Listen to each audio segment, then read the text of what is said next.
Sorry, I'm trying to get it for you. So we just have to leave this, so the audio will pull from there.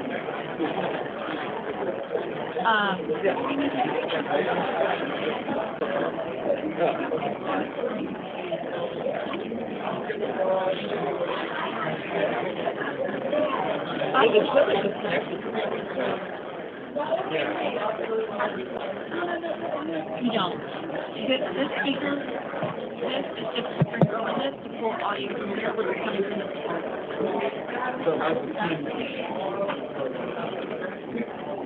You turn on sound on one of the computers. Oh. And you will, and you just sort of switch it. And so what I That's gonna like.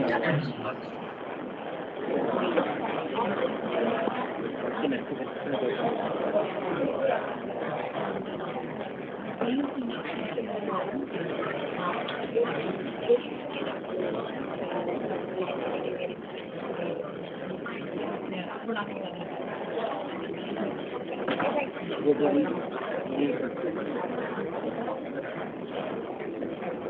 What if I put a, what if we put a computer over there? It's going to be over the...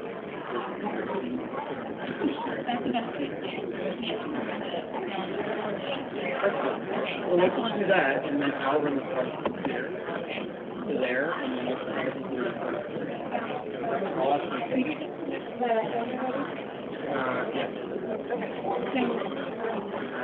because these are overlapping, you know.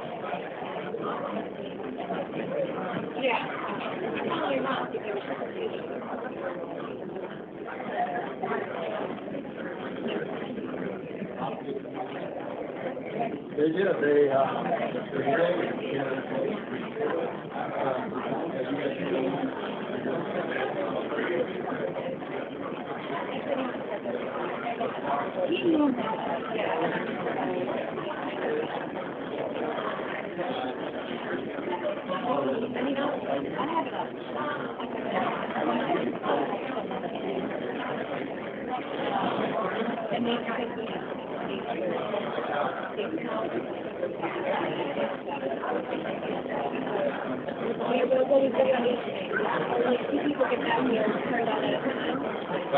So if someone's mic isn't working, we have the ones that I hope I remember all that. sorry. Oh, God.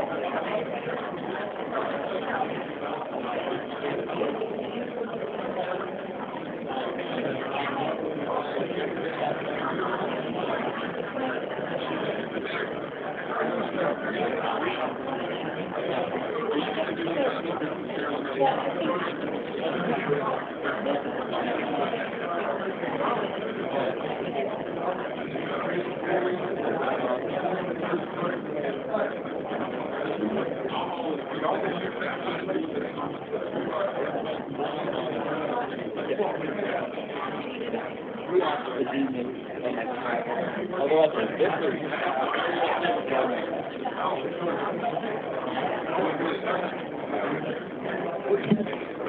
Where's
Check, check, check.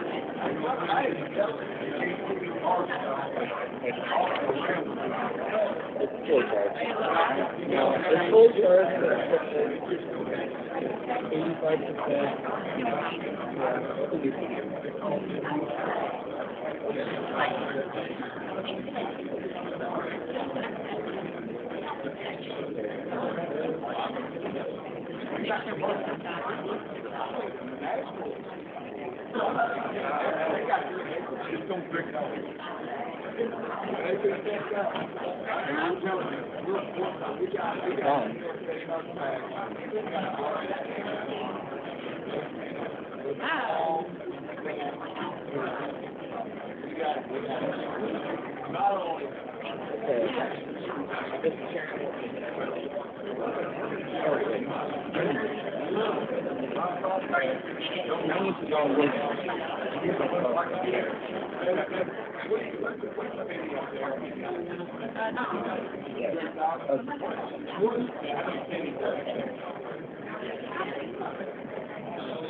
I'm not being sarcastic, I'm being sardonic.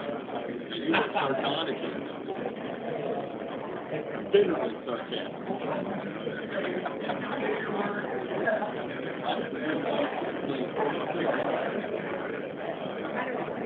As much as possible.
Push that button if that green light comes on.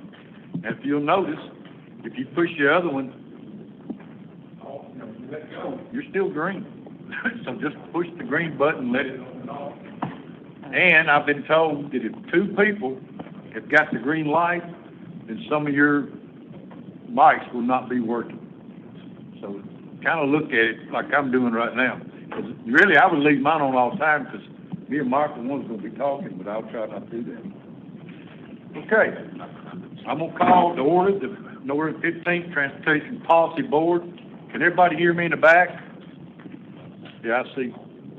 Okay, thank you. All right, we're first moving to our order of business, which is in your packet is the minutes. We do have a quorum. Need a motion. You got to move. Mr. Hood needs a second. Got a second? Any questions? All in favor say aye. Aye. Anybody opposed? Okay, the minutes are filed. At this time, we'll look at public comments. Is any member from the public that would love to make a public comment, please come forward and state your name. Also, we'll be doing comments on our emails. Seeing none, we'll move on then. Thank you. All right, go to our action items. We're going to amend the Transportation Improvement Program, introduce Sean Norfield, GNRC TIP Coordinator for 23-26 Transportation Improvement Program, Cycle Aid. We need an endorsement for it. Thank you, Chair. Good morning, everyone. So as an overview, the Transportation Improvement Program is a 4-year program that lists all regionally significant and federally funded projects within our MPO region. They must be consistent with the Regional Transportation Plan and fiscally constrained. The current TIP is fiscal years 2023 to 2026, which was adopted in November of 2022. And accounts for approximately $1.7 billion. You can access an interactive map of the TIP at gnrc.org/TIP. So there are 5 amendments that we'll go through today with a proposed amount of about $5 million in federal funds added. The first 3 projects are related to the COVID relief or CRISA funds that were shifted off these projects due to the debt ceiling legislation that would have rescinded the CRISA funds in spring 2023. So the first 2 projects are Franklin projects. The first of 2 is Advanced Transportation Controllers. The proposed action is to remove the project and shift the scope in its entirety to Franklin ITS Infrastructure, which is the next project on the list. There are not currently any funds on this project due to the shifting of the CRISA funds. The second Franklin project is Franklin ITS Infrastructure. This amendment is to revise the scope to include the controllers from the previous amendment. no funds are being added to this project. The final CRISA-related project is Mount Juliet Road ADA upgrades, Phase 2. This amendment is to add about $600,000 in federal funds of Nashville's sub-allocated STVG, or Surface Transportation Block Grant, from GNRC's Active Transportation Program. All of these amendments are also in your packet, so you can flip through as we're going. So these were shifted to, these are added to shift to replace funds from the two CRISA projects. And while the CRISA projects were funded 100% federally, the STVG funds require an 80-20 local match. The last two amendments are TDOT projects. The first is the I-24 ramp improvements, adding about $5 million in federal funds from the statewide NHPP, National Highway Performance Program, for fiscal year 2024 construction phase. The required federal and state match has been corrected to 90-10. And the final amendment today is a project scope change for TDOT's I-24 Smart Corridor Phase 3, and I'll pass it over to Matt Meservy to speak further on this project. This is actually Jay Norris. Hi. Good morning, Jay Norris. I'm the TDOT Region 3 Director. The scope of this change is really just an administrative cleanup. We have things called project ends, and we are correcting some of those, and that's the main thing going on with this project. Thank you, Jay. Yes. So the changes to that project include an update to the name of the project, an update to the length and the termini, and it's shifting from I-24 to being along State Route 1, Murfreesboro Road, and connecting routes as a part of the scope change. Are there any questions on any of the amendments today? Any questions? I have a question. First one, removing the CRISA funds, was that the $247,500 in the CRISA funds being removed completely to zero that out on the Advanced Transportation Controller? Yes, that's correct. So it was 247, and that's not from 0 to 0, but 247. Yeah, those were previously shifted. Okay, gotcha. Different than the TCC. Can everybody hear the questions? Hey, you might move that mic a little closer to you.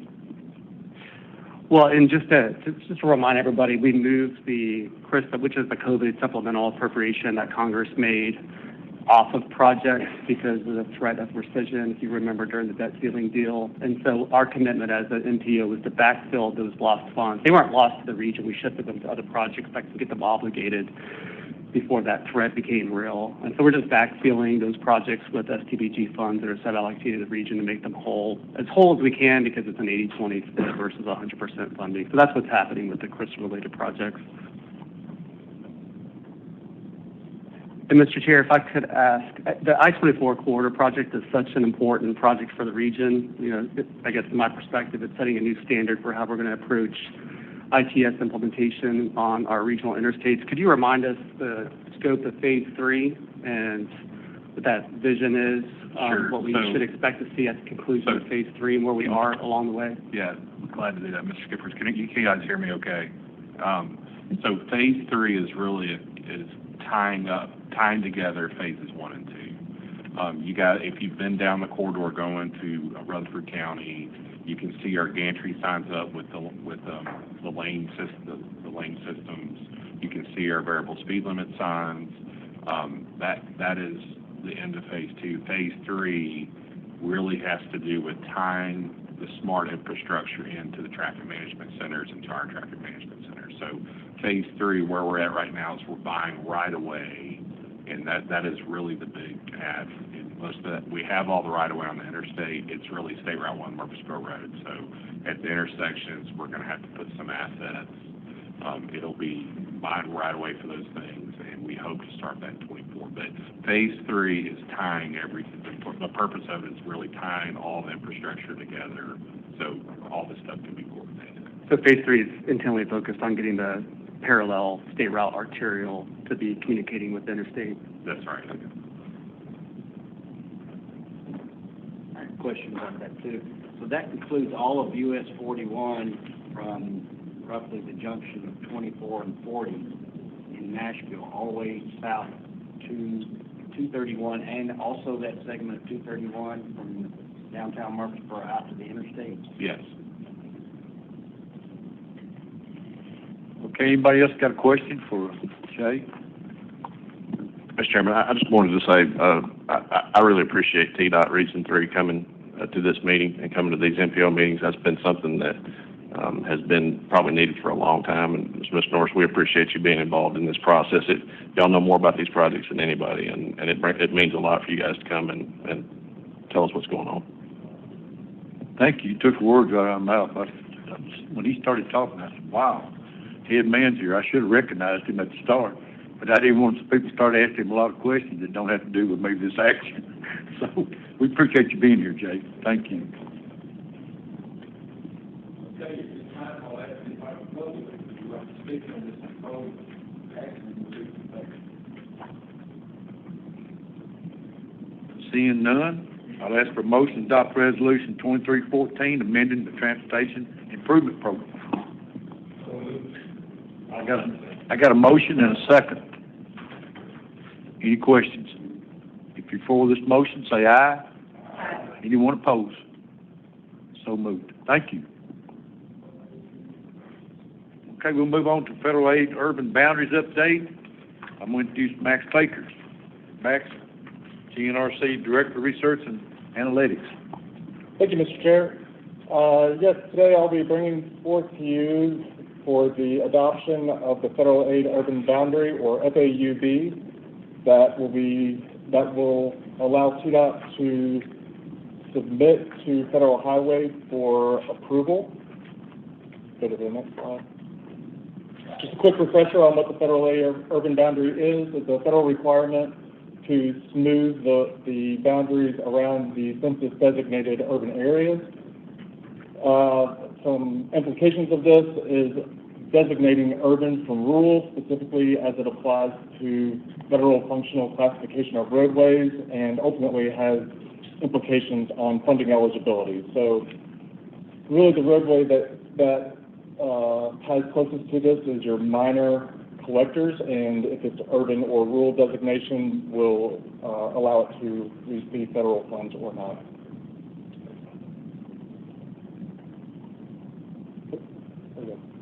We've been working with your staff over the last several months, and recently worked with TDOT staff and have made a few minor adjustments and some more significant ones.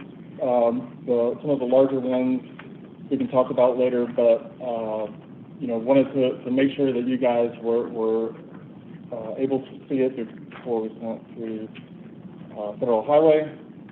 Ultimately, today we'll be adopting it. So some of the major changes that we had was a reduction in Williamson County to align with the Harpeth River. In Davidson County, we went out to Scottsboro and McCrory Lane area, two separate increases as a result of urban area increase. In Sumner County, there was a expansion northward up to the Happy Hollow Road area along Long Hollow. And in Wilson and Rutherford counties, actually extending, and this was a result of discussions with staff, extending out Jefferson Pike towards the Mona Road area, and then going north up towards Wilson County and the racetrack for expected growth in the future. So with that, Mayor Baker, I will turn it back over to you. Okay, any questions for Max?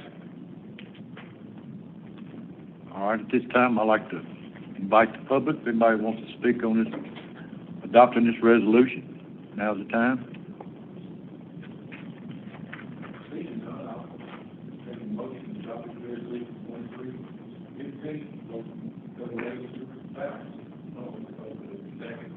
Motion over here in a second. Mayor Callis. All in favor say aye. Aye. Anyone opposed? So moved. Thank you. Okay, we'll move to our informational items. Obligation for fiscal year 23. I'd like to introduce Daniel. You ready to take over, buddy? Thank you, Chair. All right, good morning, everybody.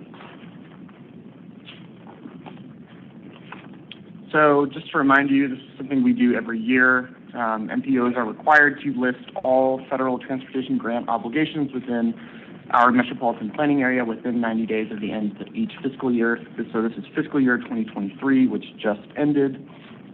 As a definition for you all, just so you understand, obligations are essentially representing a binding agreement that will result in outlays. What that really means is the step following the programming of funds in the TIP, immediately preceding a grant agreement or a notice to proceed that's issued by TDOT, and obligations essentially protect funds from federal lapse or rescission.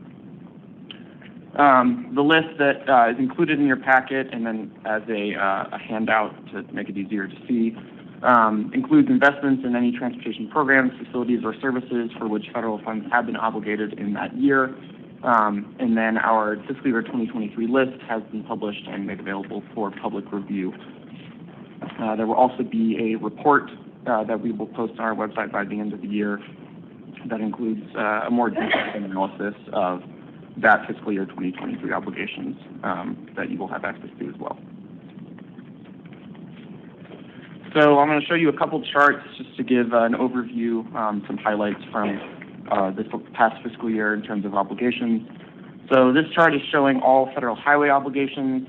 We break it up between federal highway and transit. Within our Nashville MPO, this shows all the way back to 2010, all the way to 2023. So you'll see that trend line all the way back to 2010. This year, there are about 1.2 billion federal highway obligations statewide. In our MPO area, about 220 million, which makes up about 18% of the obligations statewide. You'll see that trend line sort of spikes a little bit in 2018, and then, from 2010 until 2014 is pretty stable. A lot of that is due to just changes in legislation, and then you'll see a spike down in 2020. That's obviously due to the pandemic. And then back up more to a normal trend in 2021, about to 2023. This is another graph showing FTA obligations, so transit obligations within our national MPO area. We don't yet have FTA obligations statewide, but we're working on those, and those will be included in our report. But obligations in our MPO area, about 31 million, and this is sort of an opposite trend. During COVID, you'll see 2020 as a big spike. The COVID relief funds that transit agencies in our region received and spent to continue operating and maintaining their system during the pandemic.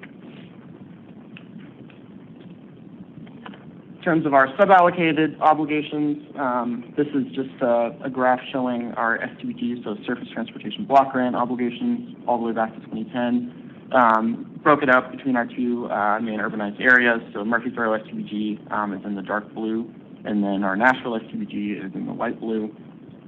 We get about 25 million each year to spend in our MPO area in terms of STBG. And as you all are probably pretty well aware by now, we have a pretty large unobligated balance, about 180 million. That includes carryover funds that were not spent on previous years, as well as our current allocation. But you can see the trend, it's sort of erratic. I can tell you that in 2018, that's due to the Albert Gallatin project, probably one of the largest projects in our region's history, a big construction obligation. And then back down to 2019, 2020, throughout 2023, pretty low obligation rate for our STBG.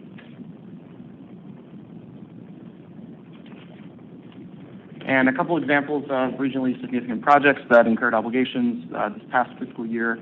Hartsville Pike Improvement north of Lover's Lane, that was a big construction obligation for 27 million.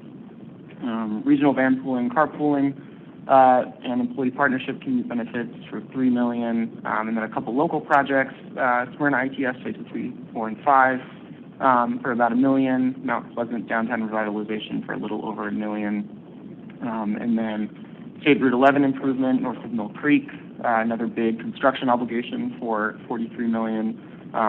And then 2 other local projects, Thompson Station Multimodal Connectivity for just under $3 million, and then Metro Nashville's Traffic Management Center for $3.6 million. So this is just a couple examples of projects that incurred obligations in the construction phase, so projects that are on their way to being completed in our region. So lastly, I encourage you to look through the list of obligations. If you see any projects in your region that look incorrect or have issues on their line items, please let us know. In that list, you'll see a couple categories. So it'll be by county, fiscal year, it'll be in order of the date obligated, all the way back to October of 2022 through September of 2023. You'll see the TIP reference number, so that's just the TIP ID, CDOT PIN number, federal project number, termini, so where the project starts and ends, project name, project type, and so on. I would pay attention to the amount of federal funds and total funds that are obligated on that project as well. So take a look. This is just an informational item, and let us know if you see any issues in your jurisdictions. Thank you, Daniel. Any questions from the board? There you go, Major Callis.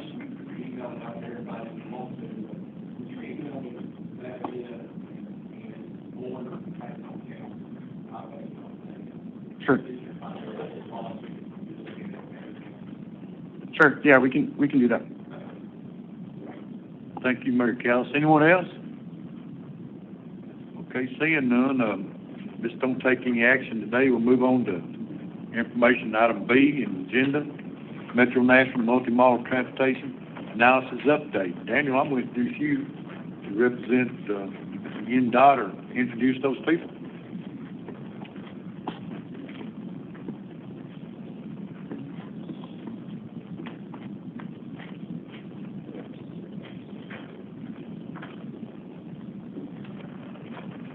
Hello everyone, I'm Melissa Hancock. I'm a transportation engineer at NDOT, and I'm here today with my colleague Ian from Arcadis. Hi everyone, I've been here with NDOT's Development Services Group for 2 years now. And we're here to talk to you today about our project to update the traffic impact study guidelines to the multimodal transportation analysis.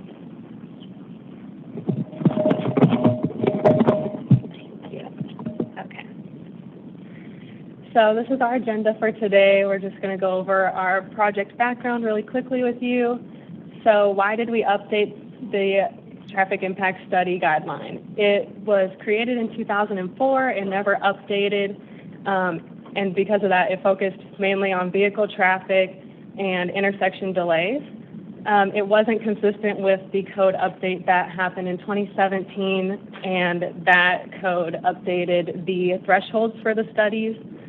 And then our biggest thing was we don't have an impact fee in Nashville and Davidson County.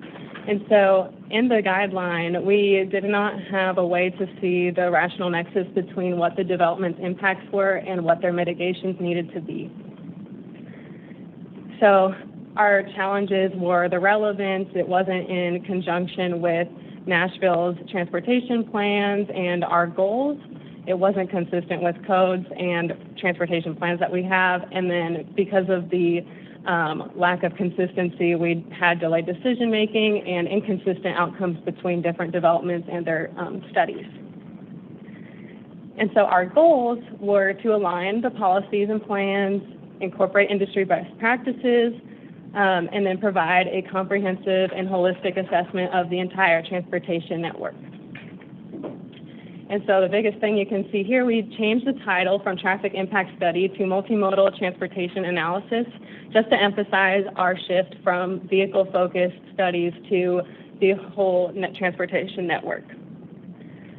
So our key activities in this project included our best practice review, existing conditions, and a policy assessment. We updated the Metro Code, and we prepared and implemented the new guidelines. So just really quickly, our best practice review, we emphasize research on multimodal and safety analyses. And then something we came across was different legal context. Like I mentioned before, Nashville-Davidson County does not have impact fees, so we get all of our infrastructure improvements through the recommendations that come out of the study. And so we had to balance that.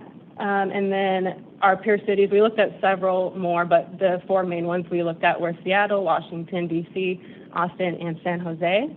And then with our existing conditions assessment, we conducted several stakeholder meetings. We continued to grow that list of stakeholders over the course of our project. And we just wanted to make sure we understood what everyone involved and just in the community needed and wanted from our studies. And so just to go over what we updated in the code, we added a scoping subsection. Before there was no mention of the scoping process, so we added that in to explain what needed to be done for that. We updated the analysis to include multimodal and safety into those descriptions. We added timeline descriptions just to better clarify when things should be submitted and how long reviews will take. And then we recognized bonding in terms of the implementation of improvements, and we just referenced a different section of the code for that. And so I'm going to pass it off to Ian to describe the components of the multimodal transportation analysis. Thanks. Well, something close to the mic. So this, at a very high level, is a summary of the major steps involved in an MMTA review. So starting with the scoping, where you define project characteristics, moving on to the analysis, which is really the bread and butter, and then culminating in recommendations to the transportation network. And these 3 main tasks mirror the old traffic impact study process. The difference that we brought with this update were these new features you can see in bold. So, for example, expanding the analysis beyond just traffic, in the recommendations incorporating the needs, the transportation needs of the local community, which is important. And so in the next couple of slides, I'm going to go over a couple of these new features, starting with the level of traffic stress analysis that we've added. Level of traffic stress is a methodology that's been adopted by various state DOTs and municipalities over the last decade. It's a classification system for pedestrian and bicycle networks, and that classification system focuses separately on segments and on intersections.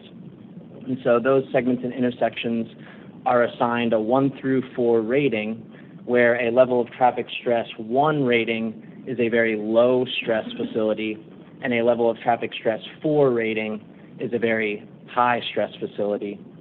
And so this analysis goes a step beyond just asking what is out there, just asking is there a sidewalk or is there not, is there a bike lane or is there not, but actually what's the experience, or as it's called, level of traffic stress, of the pedestrian or the bicyclist using the facility.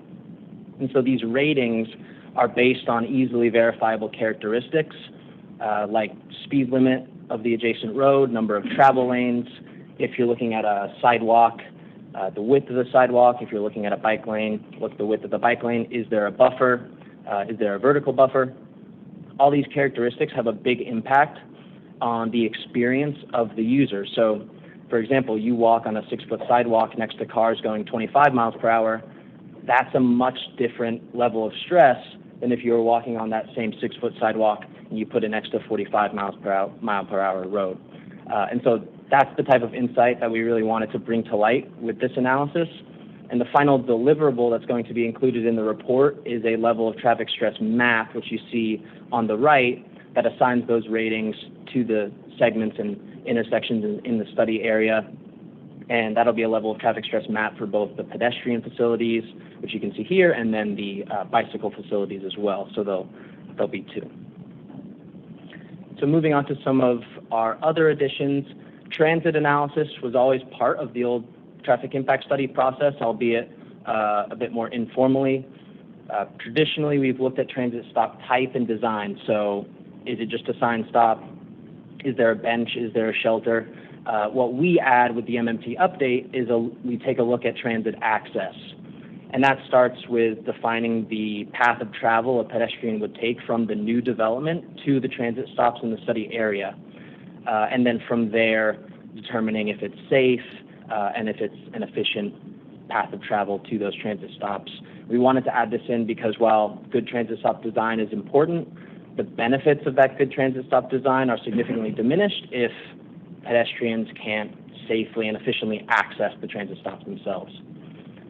Safety analysis, so we've incorporated safety into this new process as well in the scoping. The scoping phase, NDOT is now going to provide the applicant and the MMTA preparer with crash history data. From that data, they can distill into insights, insightful tables and figures. The data is going to include things like crash severity, crash location. In this case, the figure summarizes where all the pedestrian crashes have occurred in the study area. And so you can start to see that with these additions, you get a much fuller picture of the transportation network in the study area. So if you overlay the pedestrian crash summary with the transit access analysis, that's going to be able to shed light on a lot more information that can then be used to make informative decisions and recommendations to improve the transportation network in the study area, which Melissa is going to touch on now. So the final step of the MMTA before with the traffic impact study, we just had a list of recommendations that the consultant who completed the study would recommend that the development do to mitigate their traffic delays. So now we're going to have a longer list of improvements that are going to be identified just in the study area of what is needed. And then from that, we will look at the nexus between what those improvements are needed and the development's impacts on the network and those improvements to figure out what their mitigation measures should be. As opposed to before, we just had improvements. There was no nexus to be shown. And with the previous maps that you saw, those things like the transit access shows the connection between whether the development needs to provide transit improvements or not. We're just trying to connect the dots between what's needed and what the development is actually going to be impacting. So that is this will provide a more holistic view of the improvements and the mitigations and why they're needed. And so to conclude, our lessons learned so far have been we need to continuously engage stakeholders and grow that list, gather different groups and organizations from peers and try to just engage as many people as possible continuously throughout the process. And then another big thing we found was just how the data is presented previously. In traffic impact studies, you would just have a large document full of paragraphs of words, some tables with just numbers in them, and then the appendix with all the data in it. So now we're going to have a more easily comprehensive study that will have maps. It'll be easier to understand to the general public if they want to see these studies. So it'll be hopefully a lot more understandable for everyone. And yeah. So thank you so much for your time. There's so much more to this project. We passed out a one-page summary, and at the bottom we have the link and the QR code to our webpage, which has even more information. You can find our guideline on that page. We have an example of what the new MMTA would look like on there. We have all the details on the code changes, and our best practices and background condition report is also on that webpage. So, any questions?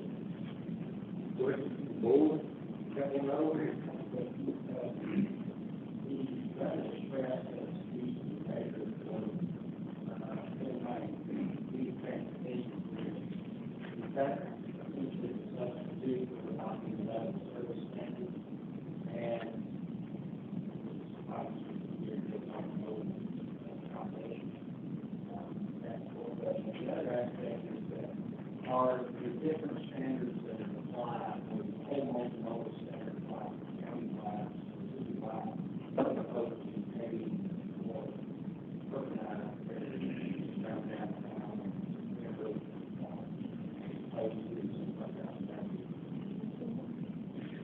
Yeah, so your first question, we looked at a bunch of alternatives for pedestrian and bicycle analysis, and level of service was one of them. We do level of service for traffic.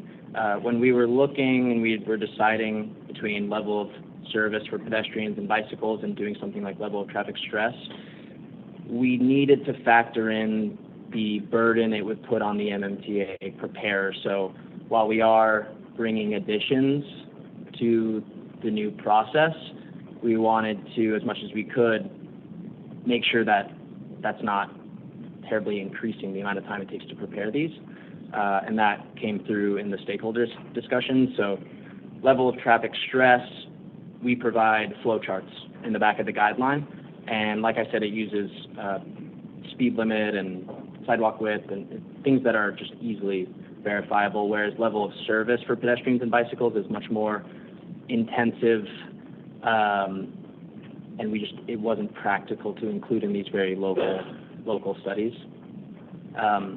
As far as I think you were asking about the desired maybe level of traffic stress throughout the county or in different places. We have in the guidelines the general goal is to have a level of traffic stress 2, and then that raises to a level of traffic stress 1 in school zones, for example.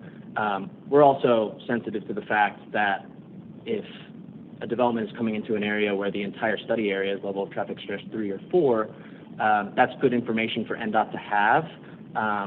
But again, establishing the rational nexus, there wouldn't be a rational nexus to put all of that sidewalk responsibility on the development. I think what we were trying to do, maybe a piece of that close to the development could be made a recommendation, and then NDOT takes all that other information and stores it for future projects, just to shed light on, again, the level of traffic stress of the network.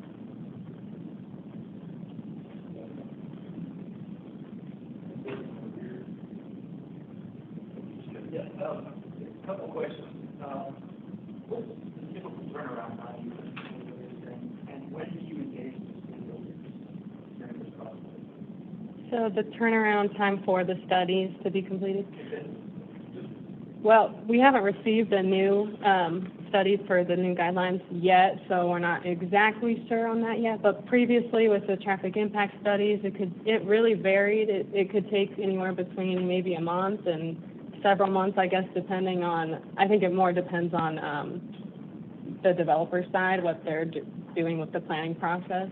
But we've seen them come in a month's time. And I haven't had a chance to look at it, do you have is there a guideline for how far the area is expanding? Yeah, and we go over that in the guideline, just how we determine the study area based on the size of the development, where the nearest major arterial collectors are. And dependent on the size of the development, it would vary. Yeah, and to answer that question, we've been engaging the stakeholder. We started this project in October 22, so a little over a year ago. And we've had 3 main stakeholder meetings, beginning, middle, and when we concluded. And then we've had several smaller stakeholder meetings here and there as things came up. So trying to keep them in the loop. We also had newsletters that went out, and on the project webpage, there's a place to put in your email if you want to be included in that.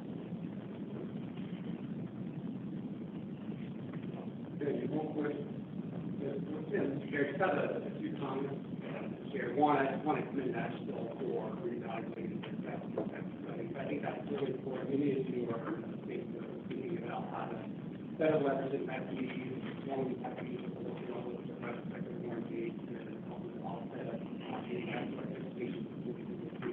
And I think our homework really needs to be good enough development or making sure that the private sector is engaged with payment of impact fees or negotiations or doing more of a review process, that we have a longer term view of how we capture this impact. So I think express that thinking about this more broadly, this is more like impact that is really important. It's important because it's what allows the private sector to engage in fully expectations. So I wanted to just say good job going in that direction. The other thing is, this slide studies that will be related to next steps for the traffic impact studies. One is, as we all know, we have to look at impact fee analysis, so people waiting on passers, their analysis will be the impact fees on the price of housing, as we get into that. But I think it's a little bit of people thinking about whether this is strategy level to get it to the development or not. Our network here is really disruptive. And the other thing is for those interested in simulating or opting to hearing some of the analysis that I'm sharing with you this morning, every 5 minutes we make our level over this analysis. Level of terminology, comfort level, we've got similar analysis that you saw on the map there, so also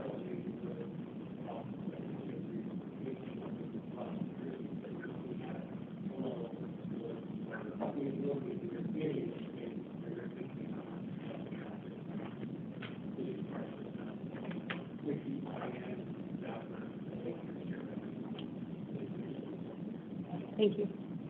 Any more questions, comments to the board, Mayor Kelly? Just a comment, statement for the morning, and I think we want to encourage, I will encourage, 2024, this last session, a clean start. I want to encourage you to reach out to those who represent you.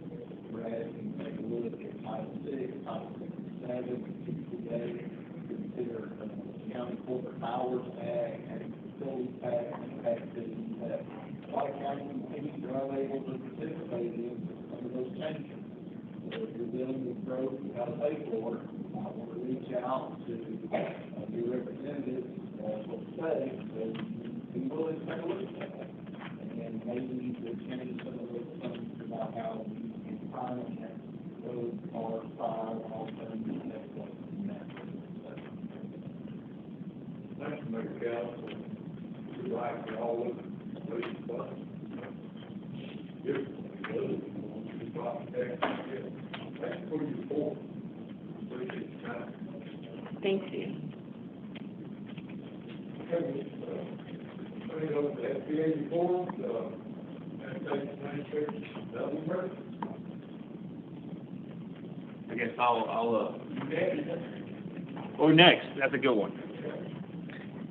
So thank you, Mr. Chair. I'm Gilberto De Leon. I'm the Deputy Division Administrator for the FHWA here in Tennessee, and I have a few updates from FHWA to share with you all. Safe Streets for All. We currently have 12 SS4A grants in varying levels of development. The latest 4, we have 4 in Franklin, Mount Juliet, Murfreesboro, and Lebanon that have been awarded. So a lot of progress being made in SS4A, the Safe Streets for All grants. Implementation grants are expected to be announced in December, so be on the lookout for the implementation grants with SS4A. We have 2 new Notice of Funding Opportunities, NOFOs, as they're commonly known. One is for Saving Lives with Connectivity, Accelerating Vehicle for Everything Development.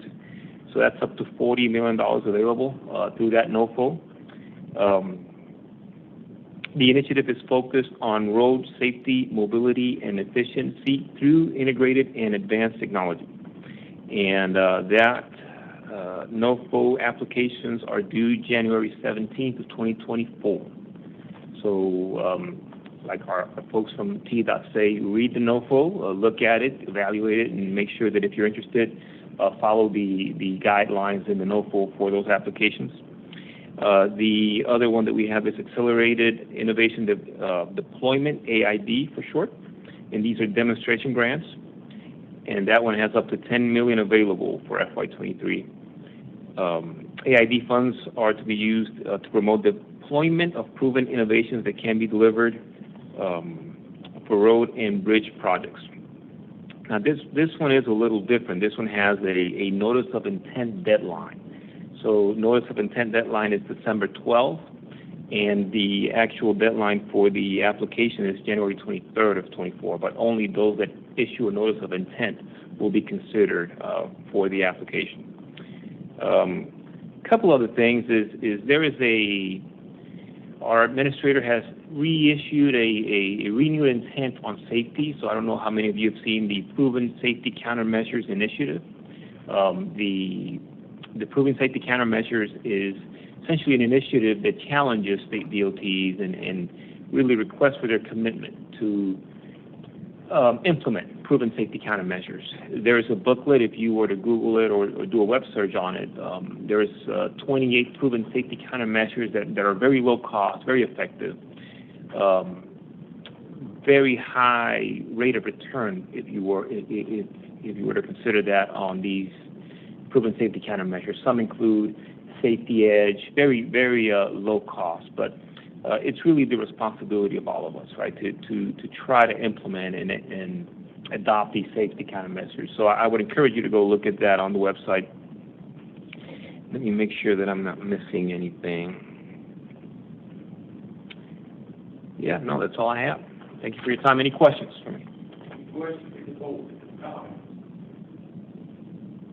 Thank you.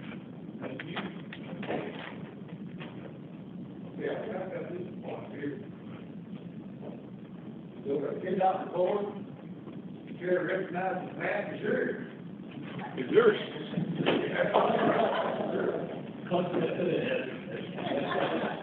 letter off.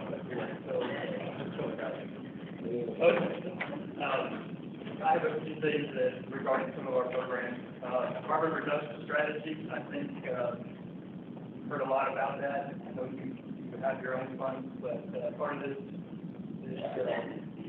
program was to develop a carbon reduction strategy, which is due today. We are fortunate enough to have it delivered on Monday, so we're looking forward to getting any kind of comments from the judge on that, and I would love to present on it at the next one. We have the next meeting to show you what we're doing and how we're going to try to incorporate that into all of our processes. The PROTECT program, another one of our new programs that came out of the Infrastructure Act. We have an RFP out on the street that is looking for consultant systems on developing templates that will give to certain entities to help develop a resilience plan for that particular group. We got one that we're going to work on for transit. We have one for NPOs. We're going to need everybody involved in that. And then there's another more broader general template that we're going to roll out through this process. So be on the lookout for that at some point. Last thing I wanted to do is give an update on the Modernization Act process of that. I know we've all been part of the submittal for the partnership program project. 1/4 of what the entire CMA is consisting of. As you heard from previous discussions, we had about over 100 applications. We cut that down to about 66. The other that didn't really make it through the first phase was 4 projects that we thought would be more eligible for different types of funding programs. The ask for this, again, this is a partnership program where we were asking for assistance to money to the table that we belong. The ask for this is about $350 million out of a $2.7 billion ask. So we're still working through that. We're going to be analysis. Again, this is 1/4 of what goes to the legislature. So we have about a month to go before that is delivered to the legislature. Hopefully by the next meeting, we'll have a better idea of what may be done and what we're going to potentially bring out. I know in the way to see what's happening, but I know that we are not able to do anything for the legislature. So that is my opinion. Yes, sir. Anybody got a question? I got a question. Matt? So in that process, have you coordinated No, this is taking all those projects that we've got, working with the consultants that leadership has put together and developing the priorities of how these are going to be laid out. Again, through the joint planning partnership program, the urban congestion and the rural expansion, all those are going into what we're going to do. It's all been through the internal process. Is there a reason that we as a board can't do the progress? I that's typically not the case. I don't know how far to go with that.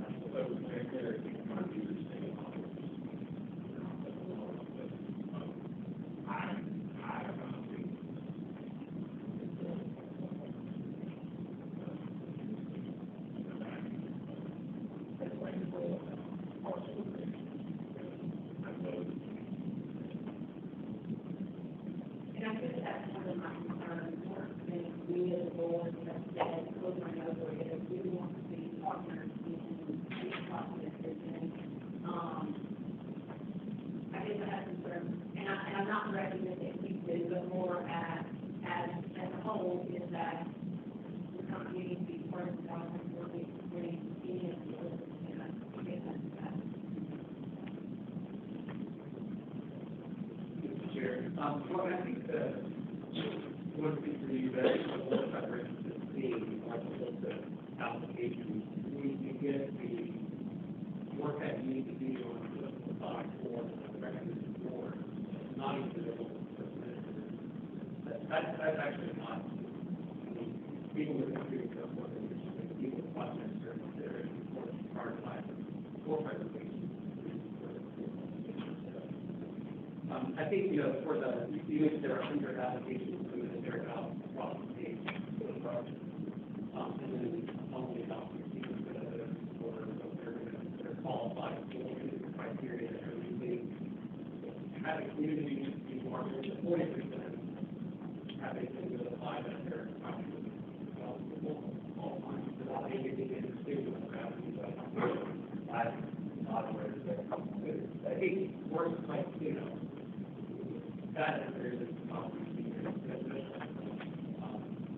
And going back to the subject of criminal investigation for because of the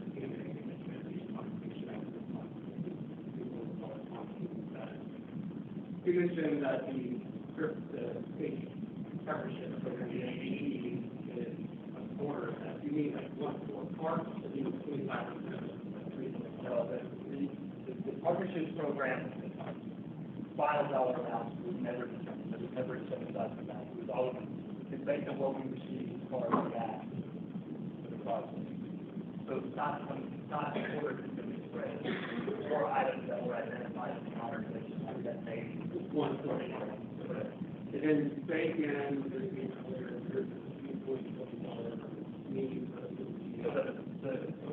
the applications that were received for the partnership program were the application asked for a contribution how much we're going to bring to the table. Of the total of that $350 million, out of the $2.7 million total cost was fraud. So if you were to fund $2.0 billion project cost, probably right, and again, divided the image is $3 billion, so we asked $3 million. And those figures are all applications that are under well, no, I mean, even our documents would go plus it, but I mean, yeah, I think that's important. If this goes well, hopefully there will be another round. Well, just messenger here, but one of the things that makes it well is people feel part of the process. If they feel part of the process, that makes it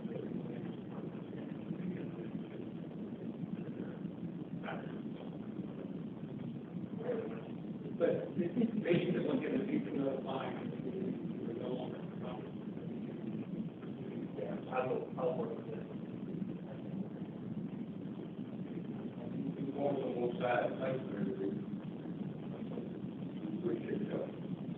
Anybody got questions, comments? Matt?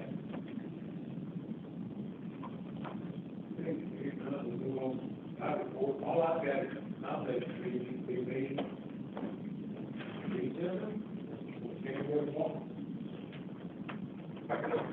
The meeting now, I got to figure out a lot of things. Every week. Left that day,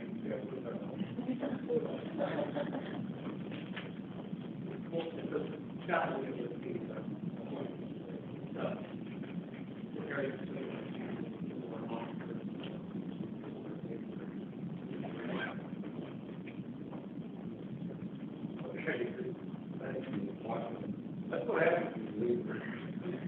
All right, that's all I've got. I'm gonna move to the staff board and turn back to Mark. Thank you, Mr. Chair. We're about to follow the order. Before I get to the upcoming meeting, I just want to really like where things are going to try to impact money.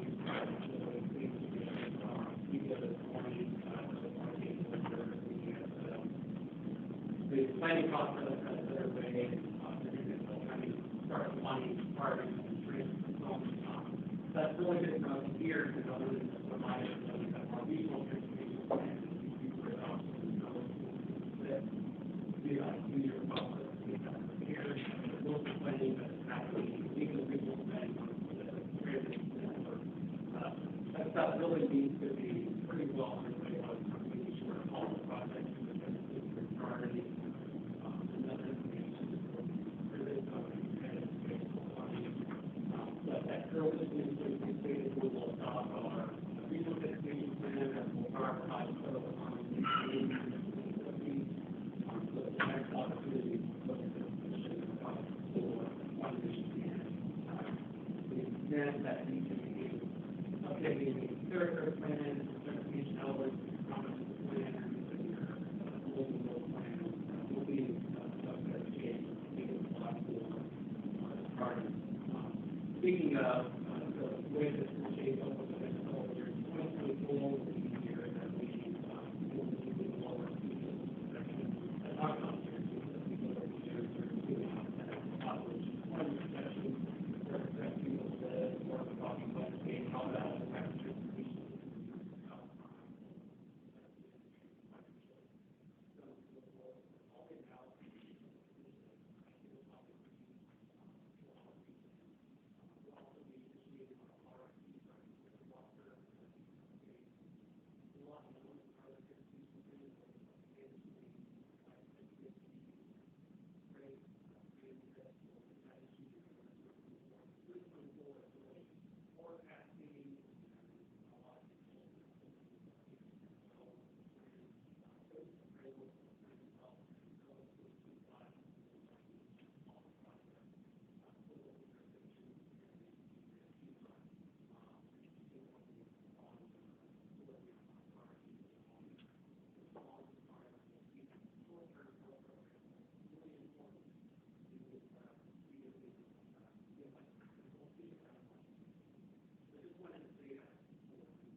Often when we look at our safety performance targets,